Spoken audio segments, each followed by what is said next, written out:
ফেনীর ফুলগাজী পরশুরামের বিভিন্ন এলাকা থেকে পানি নেমে যাওয়ায় ক্রমে স্পষ্ট হয়ে উঠছে বন্যার ক্ষত। তবে ছাগলনাইয়া সদর এবং দাগনভূঞা ও সোনাগাজীর অনেক এলাকায় এখনও হাঁটু পানি। এ বিষয়ে আরও জানাতে ফেনী পলিটেকনিক এলাকা থেকে যুক্ত হচ্ছেন সহকর্মী সোলাইমান ডালিম। ডালিম, পানি নেমে যাওয়ায় অনেকেই তো বাড়ি ফিরতে শুরু করেছেন, সেসব জায়গায় কি অবস্থা দেখছেন বিস্তারিত জানাবেন।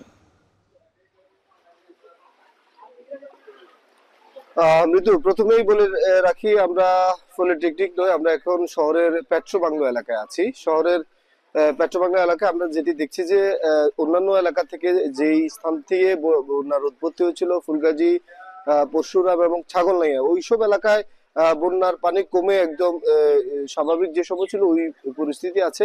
কিন্তু শহরের পেট্রোবাংলায় যে এলাকাটি রয়েছে এখনো এখানে কিন্তু হাঁটু পানি রয়েছে, যার ফলশ্রুতিতে বিদ্যুৎ সংযোগ এখনো এখানে দেয়া যায়নি। গত এক সপ্তাহ যাবত এই অঞ্চলে বিদ্যুৎ নেই। বিদ্যুৎ বিদ্যুৎ সংযোগ, গ্যাস সংযোগ এবং ইন্টারনেট সংযোগ, সব ধরনের সেবা থেকে এই অঞ্চলের মানুষ কিন্তু বঞ্চিত রয়েছে। আমরা দেখেছি যে যেসব এলাকায় বন্যার পানি কমেছে সেই সব এলাকায় আমরা মনে করেছিলাম যে আশ্রয় কেন্দ্রগুলো থেকে মানুষ তাদের বসত বাড়িতে গিয়ে থাকতে পারবেন, কিন্তু আশ্রয় কেন্দ্রগুলো থেকে মানুষ যখন বসত বাড়িতে যাওয়ার পরে যেটি দেখেছে, বসত বাড়ির মধ্যে কোনো ধরনের জিনিস কিন্তু অক্ষত নেই। একদম শোবার ঘর, শোবার জিনিসপত্র, রান্নাবান্নার জিনিসপত্র, আসবাবপত্র, সব ধরনের জিনিসপত্র কিন্তু একদম নষ্ট হয়ে গেছে। বলা চলে এক ধরনের বিপর্যয় নেমে এসেছে ফেনীর ৬টি উপজেলাতেই।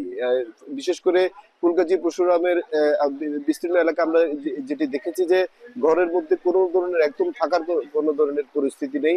রাস্তাঘাট সহ বিভিন্ন যে অবকাঠামো রয়েছে সব ধরনের অবকাঠামো একদমই নষ্ট হয়ে গেছে। এক ধরনের মেসাকার পরিস্থিতি এই অঞ্চলের মধ্যে দিয়ে গেছে। আমরা কথা বলেছি স্থানীয় অনেকের সাথে, স্থানীয়রা বলছেন যে বন্যার পরবর্তী সময়ে তাদের মধ্যে